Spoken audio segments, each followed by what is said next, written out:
Hi. The sun is nice, but it's still cold. So, it's still cold.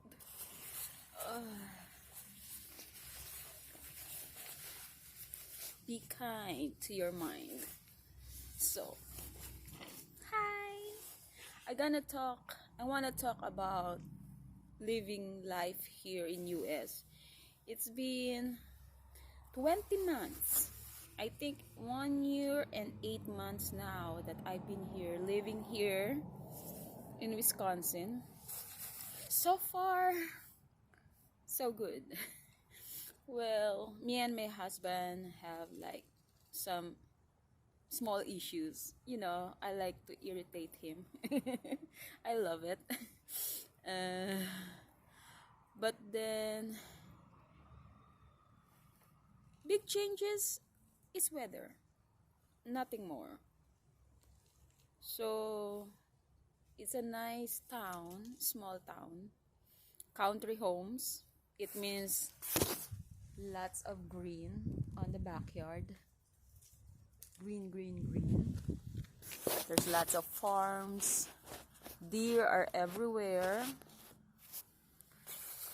Squirrels, rabbit, they are always on the yards. They're jumping around.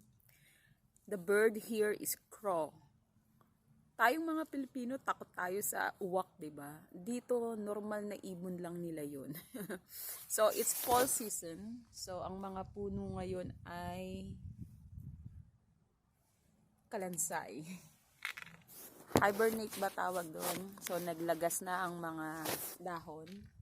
Yung may mga punong dahon, yung may mga dahon na puno pa, mga oak tree yan, ang tawag doon?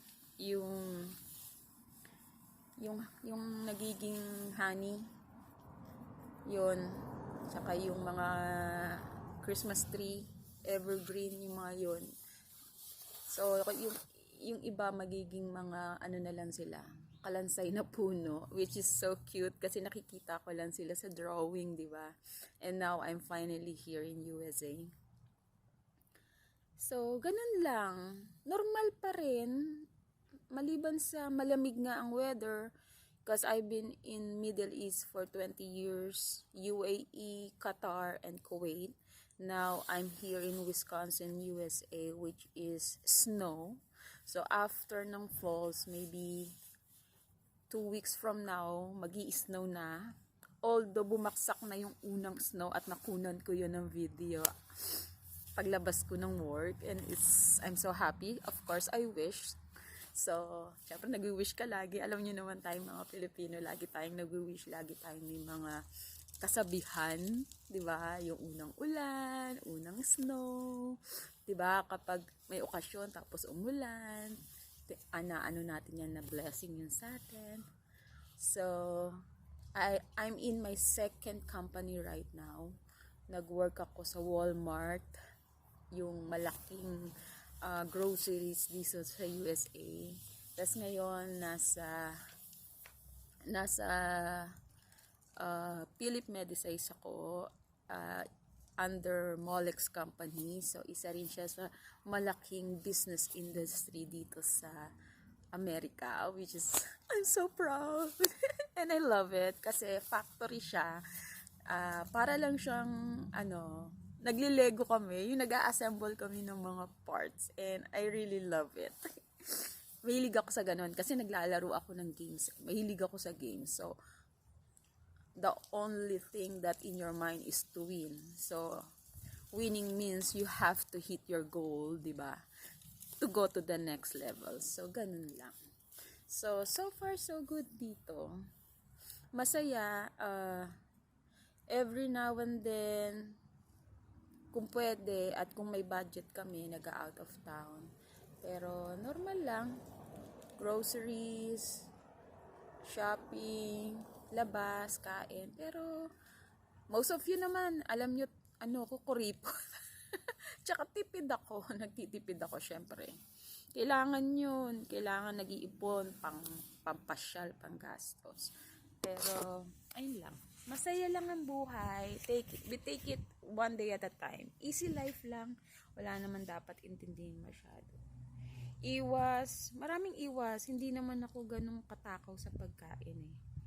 Mahilig sila rito sa sweets.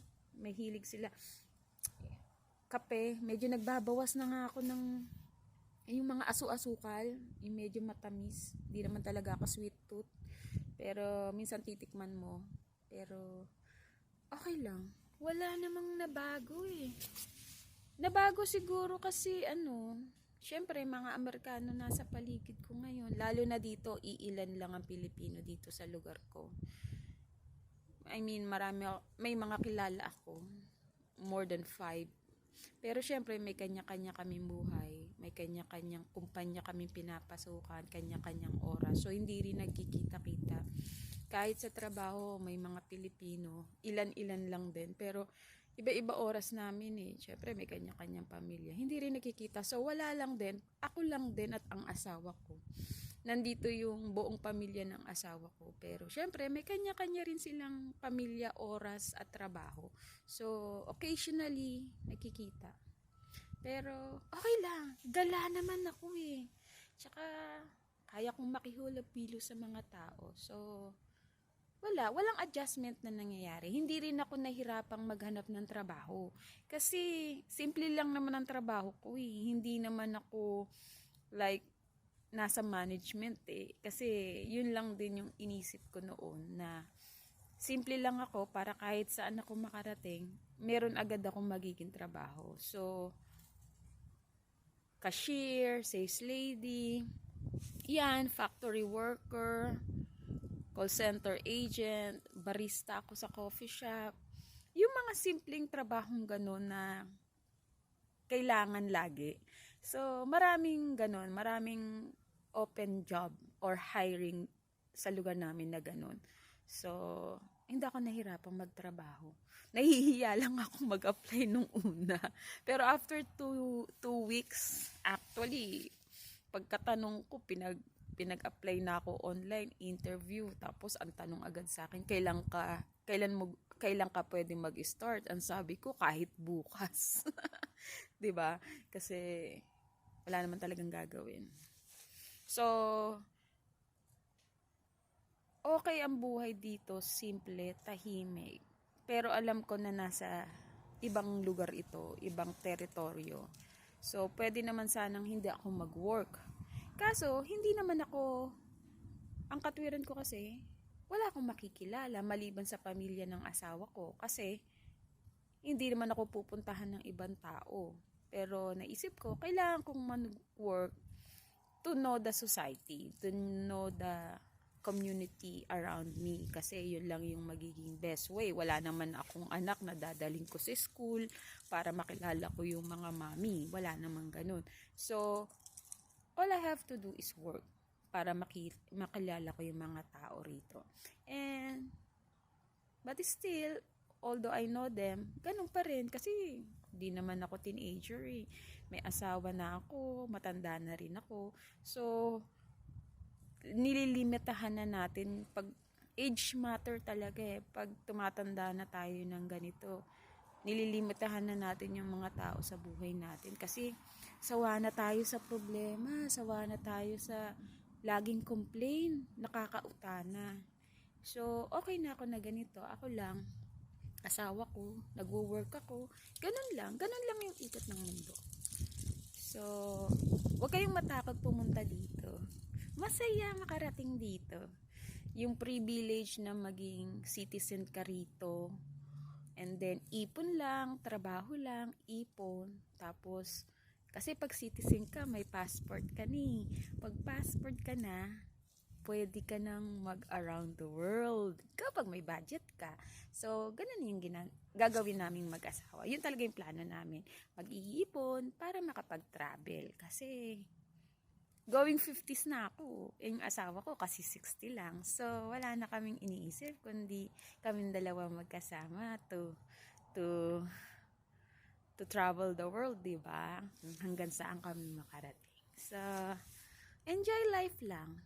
I love you, honey. Thank you for everything. Till next!